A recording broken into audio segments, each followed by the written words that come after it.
Baik, Assalamualaikum warahmatullahi wabarakatuh. Alhamdulillahirrahmanirrahim. Pada kesempatan kali ini, saya akan menyampaikan materi mengenai bagaimana shock itu terjadi pada seseorang, kemudian jenisnya apa saja, dan bagaimana penata laksanaannya. Jadi, pada kesempatan kali ini, Anda semua akan saya jelaskan mengenai apa sih shock itu sebenarnya, kemudian penyebabnya apa saja, bagaimana shock itu bisa terjadi, kemudian klasifikasi dan gejala dari masing-masing shock tersebut, dan bagaimana sih penanganan dari shock itu sendiri. Secara sederhana, sebenarnya shock itu adalah suatu sindrom klinik yang diakibatkan oleh ketidakseimbangan antara oksigen yang ada dengan yang dibutuhkan. Artinya tidak seimbang antara kebutuhan dari oksigen itu sendiri dengan oksigen yang ada. Sehingga kalau seseorang mengalami shock, itu biasanya diawali dengan penurunan kadar oksigen yang dapat mengakibatkan kegagalan produksi energi atau penggunaan energi tersebut terbatas. Akhirnya hilangnya keutuhan sel jaringan dan berdampak pada kegagalan fungsi organ yang pada akhirnya dapat mengakibatkan kematian. Shock itu sendiri dipengaruhi oleh 3 hal. Pertama, kemampuan dari pompa jantung. Kemudian kedua, bagaimana keadekuatan dari sistem sirkulasi. Dan ketiga, keadekuatan dari volume darah yang dapat mensuplai ke seluruh tubuh.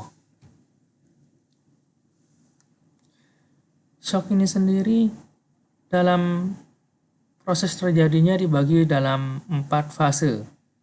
Fase awal ini mengakibatkan yang namanya hipoksia yang ditandai dengan hipoperforasi jaringan. Jadi, ketidakseimbangan antara kebutuhan antara oksigen yang dibutuhkan dengan suplai oksigen itu mengakibatkan kurangnya oksigen yang diterima oleh sel, yang berdampak pada penggunaan respirasi anaerob dalam sel. Kemudian masuk ke fase kompensasi. Fase kompensasi ini bertujuan untuk memenuhi kebutuhan oksigen yang tadinya kurang dan berdampak pada kerusakan sel. Kekurangan oksigen yang direspon oleh tubuh itu menimbulkan kompensasi berupa hiperventilasi yang juga berdampak pada vasokonstriksi pembuluh darah yang akhirnya denyut nadi meningkat atau takikardi, juga diimbangi dengan pengeluaran urin yang sedikit. Fase kompensasi ini bertujuan untuk menjaga keseimbangan cairan, keseimbangan oksigen di dalam tubuh. Ya. Kemudian masuk ke fase progresif. Fase progresif ini akan terjadi ketika tubuh sudah berusaha melakukan kompensasi tetapi masih belum terpenuhi. Akhirnya kompensasi tubuh pun lama-kelamaan akan menurun, yang otomatis akan berdampak pada penurunan perforasi. Hipoksia jaringan juga akan semakin terjadi dan akhirnya menyebabkan yang namanya asidosis metabolik. Terakhir ke fase refraktor. Ini sudah berdampak pada kegagalan fungsi organ yang akhirnya berdampak pada kerusakan otak dan dapat menyebabkan kematian.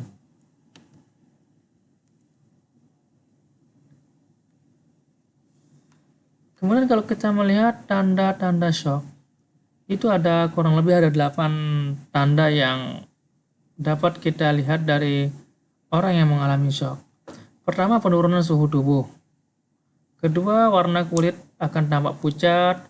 kemudian frekuensi pernapasan bertambah cepat, ini diakibatkan oleh hiperventilasi, hipotensi dapat terjadi, kemudian ada nadi dangkal dan cepat itu sebagai tanda dari takikardi, oliguri, penurunan output urin, kemudian kesadaran menurun, dan capillary refill time atau pengisian kapiler itu melambat.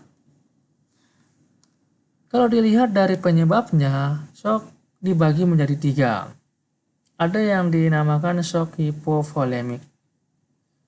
Shock hipovolemik ini disebabkan biasanya akibat dari perdarahan atau kehilangan cairan yang berlebih. Kemudian yang kedua, ada shock kardiogenik. Ini biasanya terjadi jika terdapat masalah pada jantung itu sendiri, misalkan infark miokard yang mengakibatkan pompa jantung bermasalah. Yang ketiga, shock distributif. Ini terdiri dari shock anafilaktik, shock septik, dan shock neurogenik. Macam-macam shock ini akan kita bahas berikutnya. Pertama, saya akan mencoba membahas sedikit mengenai shock hipovolemik. Jadi shock hipovolemik ini berhubungan dengan volume darah, yaitu volume cairan khususnya di intravaskular. Berarti otomatis dia berhubungan dengan volume darah. Ini diakibatkan oleh karena menurunnya volume intravaskular atau juga akibat kompensasi tidak dapat mempertahankan kecukupan perfusi jaringan. Ini biasanya diakibatkan oleh perdarahan. Biasanya pada orang-orang dengan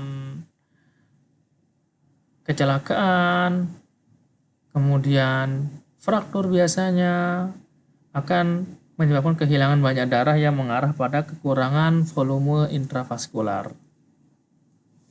Nah, seperti yang saya sebutkan tadi, ada beberapa yang dapat menjadi penyebab dari shock hipovolemik ini. Pertama itu perdarahan, kemudian luka bakar, yang ini memang dalam protapnya pun ketika kita menemukan pasien yang luka bakar, maka perlu segera dilakukan resusitasi cairan. Kemudian dehidrasi berat dan penyebab lainnya itu diare.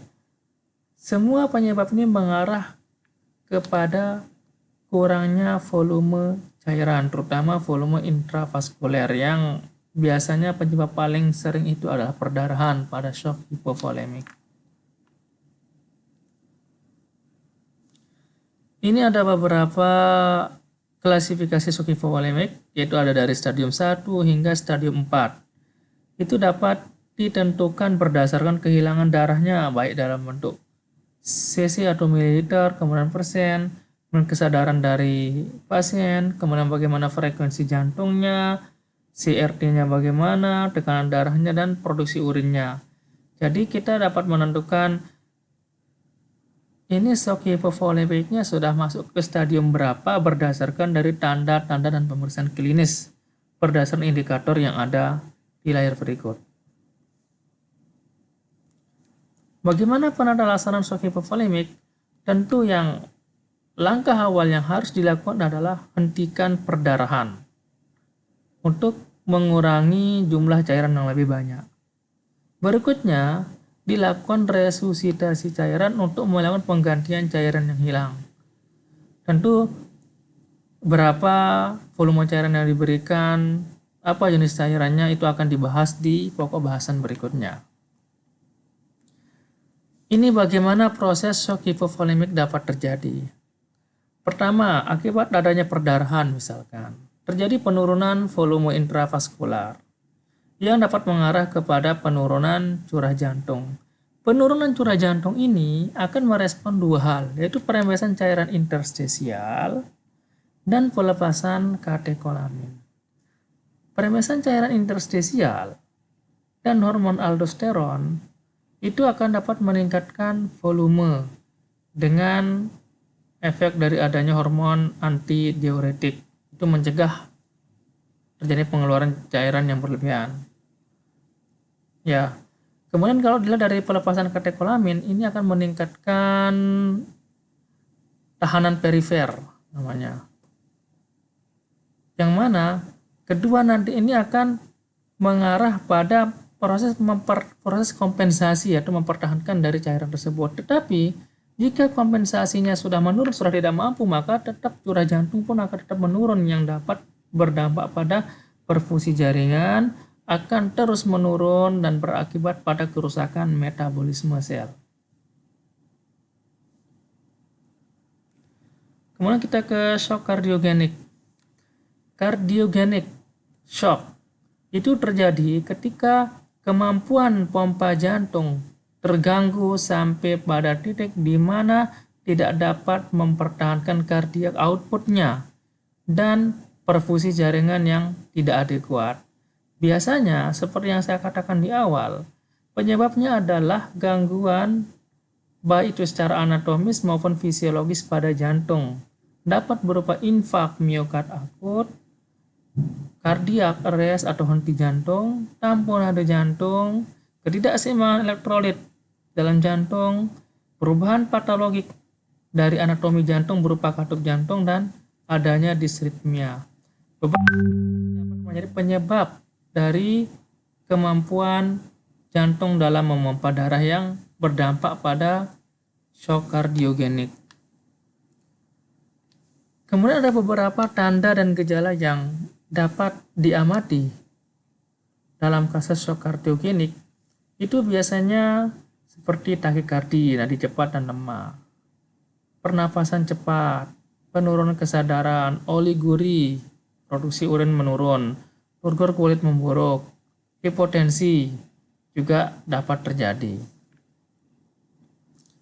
Kalau kita melihat baik itu shock hipovolemik maupun shock kardiogenik itu dapat mengarah kepada penurunan curah jantung. Kalau pada shock kardiogenik ibaratnya adalah jantung sebagai produksi cairan intravaskular atau cairan yang paling banyak dalam tubuh itu yang bermasalah. Karena pompa jantung ini bermasalah, otomatis distribusi cairan ke berbagai jaringan juga akan bermasalah yang berdampak pada penurunan perfusi jaringan. Tentu ujungnya adalah kerusakan metabolisme sel. Kemudian kita ke shock anafilaktik. Shock anafilaktik ini dapat terjadi secara akut dan dapat disebabkan oleh reaksi alergi terhadap makanan, serangan serangga, ataupun dapat berupa obat-obatan. Jadi, shock ini terjadi secara akut dan dalam masa 60 menit setelah pemberian antigen dan dapat menyebabkan kegagalan sirkulasi dan respirasi. Kegagalan sirkulasi dan respirasi ini yang dikhawatirkan pada seseorang yang mengalami shock anafilaktik.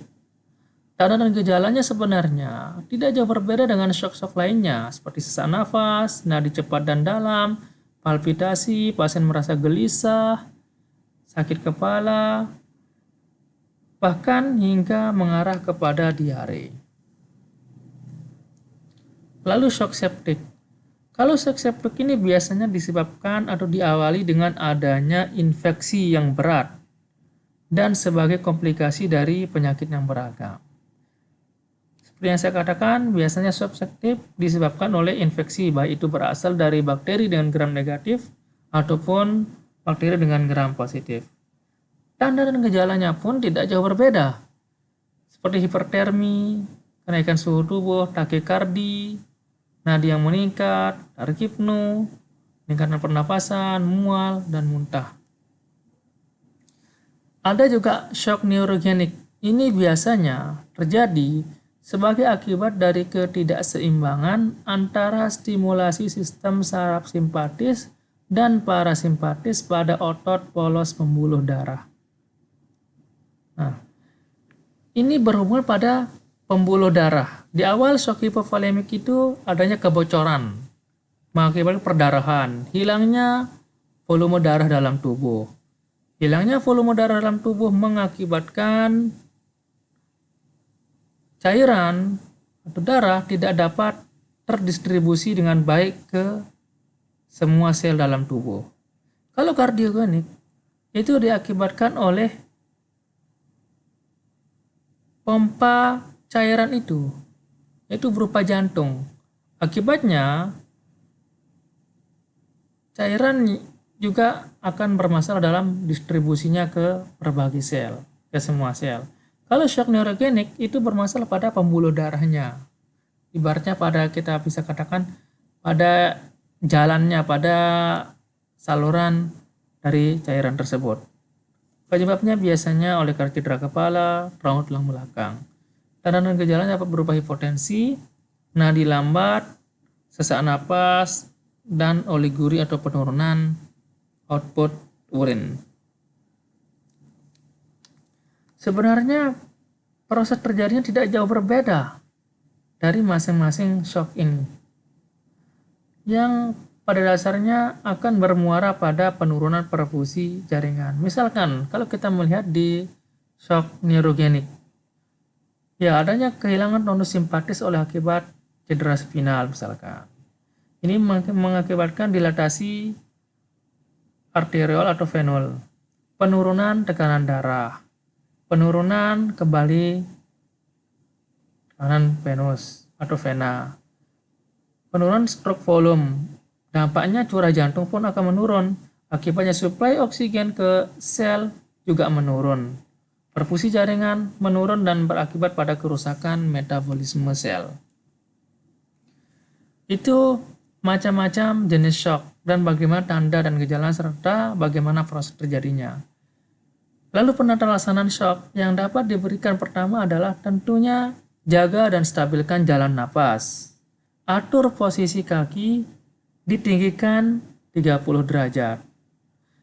Kemudian dilihat dari penyebab shocknya. Jika shock yang terjadi disebabkan oleh perdarahan otomatis shock hipovolemik, maka yang paling pertama kita lakukan adalah hentikan perdarahannya.